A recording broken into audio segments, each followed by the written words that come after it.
पतित पावनी गंगा, जो कि भगवान हरि के नखों से निकली है और ब्रह्मा जी के कमंडल में बसती है, और जो राजा भागीरथ की तपस्या से पृथ्वी पर आई है। जिस गंगा नदी में स्नान करने से सारे पाप धुल जाते हैं। आज हम आपको उन्हीं गंगा देवी के जीवन से जुड़े 5 रहस्यों के बारे में बताएंगे। नमस्कार, आप देख रहे हैं ज्ञानोहॉलिक। धरती पर देवी गंगा के अवतरण का कारण एक श्राप। पौराणिक कथा के अनुसार भगवान विष्णु की 3 पत्नियां लक्ष्मी, गंगा और सरस्वती थीं। एक बार विष्णु जी ने गंगा के प्रति विशेष अनुराग और लगाव दिखाया, जिसके फलस्वरूप सरस्वती के मन में ईर्ष्या भाव उत्पन्न हो गया। सरस्वती तीनों पत्नियों में भेदभाव करने के लिए अपने पति विष्णु जी को खरी खोटी सुनाने लगी। सरस्वती ने गंगा को भी दुर्वचन कहे। उन्होंने गंगा के केश पकड़े और मारने को लब की। देवी लक्ष्मी ने बीच बचाव करने की कोशिश की, तो इस पर सरस्वती ने लक्ष्मी को भी गंगा की सहायिका मानते हुए उनका अपमान किया और उन्हें बीच में आने के कारण वृक्ष हो जाने का श्राप दे दिया, और जिसके बाद लक्ष्मी जी का तुलसी के रूप में अवतरण हुआ। इधर गंगा अपने कारण लक्ष्मी को दंडित होते देख अत्यधिक क्षुब्ध हो उठी और उन्होंने सरस्वती को पृथ्वी पर नदी बनकर बहने का श्राप दे दिया। सरस्वती भी पीछे नहीं रहीं। उन्होंने भी गंगा को मृतक की अस्थियां ढोने वाली नदी बनकर धरती पर बहने का श्राप दे दिया। सबके पापों को धोने वाली गंगा स्वयं कैसे होती है पाप मुक्त? जब भगवान श्री हरि ने देवी गंगा को राजा भगीरथ के साथ धरती पर जाने का आदेश दिया, तो देवी गंगा ने श्री हरि से पूछा कि मैं जा तो रही हूँ, लेकिन वहाँ जाने पर पापी जन अपने तरह तरह के पाप मुझ पर लाद देंगे। तो ऐसी स्थिति में मेरे ऊपर आए हुए वो पाप कैसे नष्ट होंगे? तब श्री हरि ने देवी गंगा से कहा कि ये तो सत्य है कि पापियों के स्पर्श से उनके पाप तुम पर आ जाएंगे, लेकिन तुम्हारे अंदर स्नान करने वाले केवल पापी ही नहीं होंगे, बल्कि साधु, संत और पुण्यात्मा भी होंगे।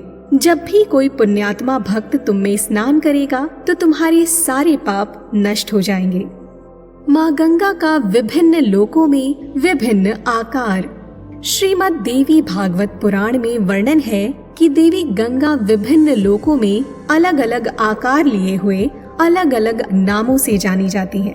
चंद्रलोक में 100 योजन लंबी और 10 योजन चौड़ी होकर मंदाकिनी नाम से शोभा पाती है। पाताल लोक में 10 योजन लंबी और 100 योजन चौड़ाई के साथ भोगवती नाम से जानी जाती है। पृथ्वी पर 1 कोस विस्तृत या कहीं कहीं इससे भी कम होकर अलकनंदा के नाम से विराजमान है। विभिन्न युग में विभिन्न स्वरूप।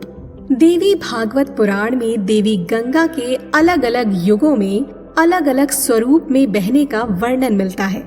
सतयुग में गंगा का स्वरूप दूध के समान था।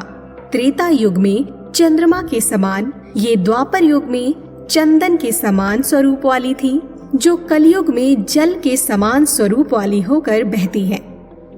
देवी गंगा ने अपने 7 पुत्रों को नदी में क्यों बहाया था?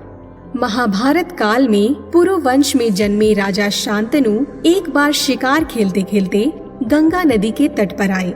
यहाँ उन्होंने एक परम सुंदर स्त्री, जो कि देवी गंगा ही थी, उनको देखा। उसे देखते ही शांतनु उस पर मोहित हो गए। शांतनु ने उससे प्रणय निवेदन किया। विवाह के बाद राजा शांतनु उस सुंदर स्त्री के साथ सुखपूर्वक रहने लगे। समय बीतने पर शांतनु के यहाँ 7 पुत्रों ने जन्म लिया, लेकिन सभी पुत्रों को उस स्त्री ने गंगा नदी में डाल दिया। इस तरह उस स्त्री ने अपने 7 पुत्रों को एक एक करके गंगा नदी में डाल दिया। 8वां पुत्र होने पर जब वो स्त्री उसे भी गंगा में डालने लगी, तो शांतनु ने उसे रोका और पूछा कि वो ये क्यों कर रही है।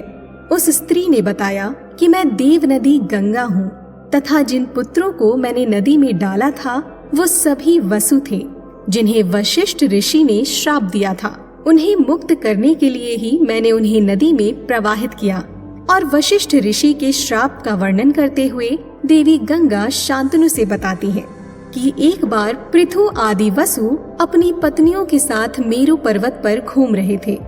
वहाँ वशिष्ठ ऋषि का आश्रम था और आश्रम में नंदिनी नाम की गाय थी। द्यो नामक वसु ने अन्य वसुओं के साथ मिलकर अपनी पत्नी के लिए उस गाय का हरण कर लिया। जब महर्षि वशिष्ठ को पता चला तो उन्होंने क्रोधित होकर सभी वसुओं को मनुष्य के रूप में जन्म लेने का श्राप दे दिया।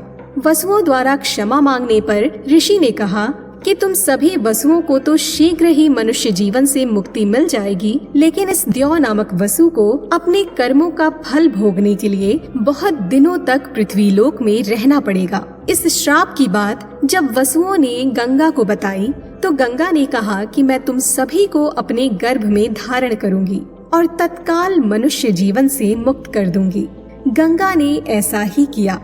महाभारत काल के भीष्म अपने पूर्व जन्म में वही द्यौ नामक वसु थे जो देवी गंगा के 8वें पुत्र हुए और वशिष्ठ ऋषि के श्राप के कारण भीष्म को पृथ्वी पर रहकर दुख भोगने पड़े।